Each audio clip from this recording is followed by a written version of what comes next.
আসসালামু আলাইকুম প্রিয় দর্শক। গত ভিডিওটিতে আমার নেটওয়ার্ক জনিত কারণে নিউজটি সম্পূর্ণ আমি কন্টিনিউ করতে পারিনি, সেজন্য আমি আন্তরিকভাবে দুঃখিত। আমি মূলত সামাজিক যোগাযোগ মাধ্যমের এই নিউজ ফিডের যে নিউজগুলো এগুলো আনকাট ভিডিও করে থাকি।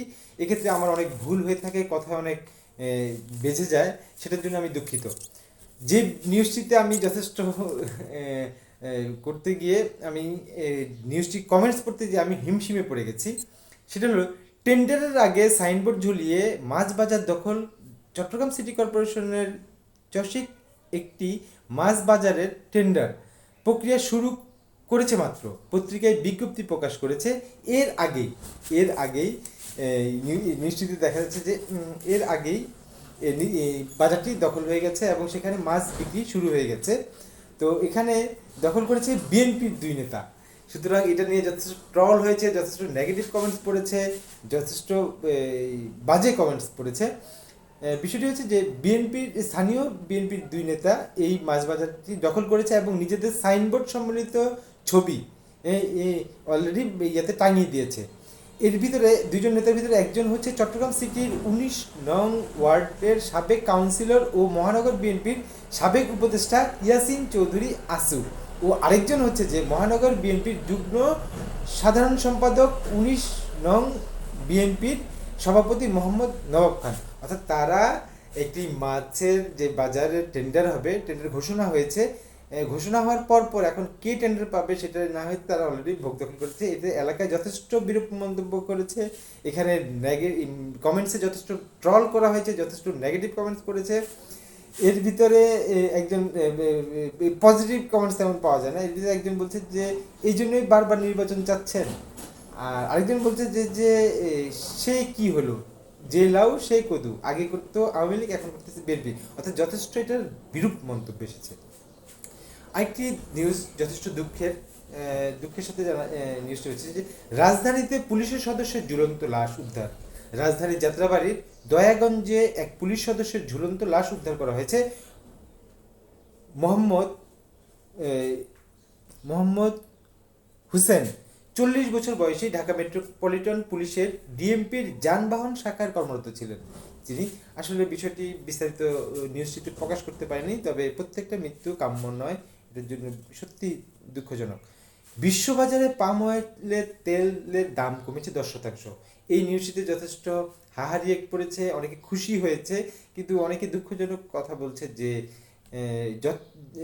যতই দাম কমুক বাংলাদেশের ব্যবসায়ীরা দাম কমাবে না। অর্থাৎ বাংলাদেশের মানুষের প্রতি যে সিন্ডিকেট নিয়ে আলোচনা সমালোচনা হয়, এটা মানুষ ক্ষুব্ধ।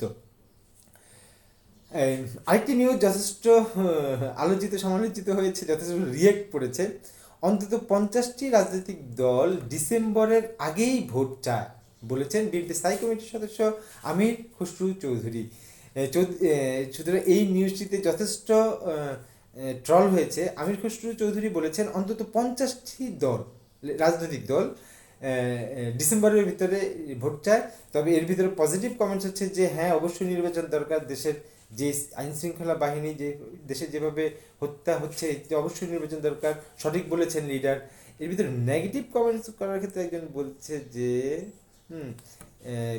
হ্যাঁ, ভোট চায় 50 দল, এটা ঠিক, তবে সেই 50টি রাজনৈতিক দলের 50 জন, প্রতিটা দলেরই 50 জন কর্মী নেই। অর্থাৎ উনি একটা নেগেটিভ কমেন্ট করেছে, ট্রল করেছে। আরেকটি দুঃখজনক ঘটনা, নোয়াখালীতে যুবককে নোয়াখালীতে যুবক গুলিতে হত্যা, যুবককে গুলি করে হত্যা, নোয়াখালীতে যুবককে গুলি করে হত্যা।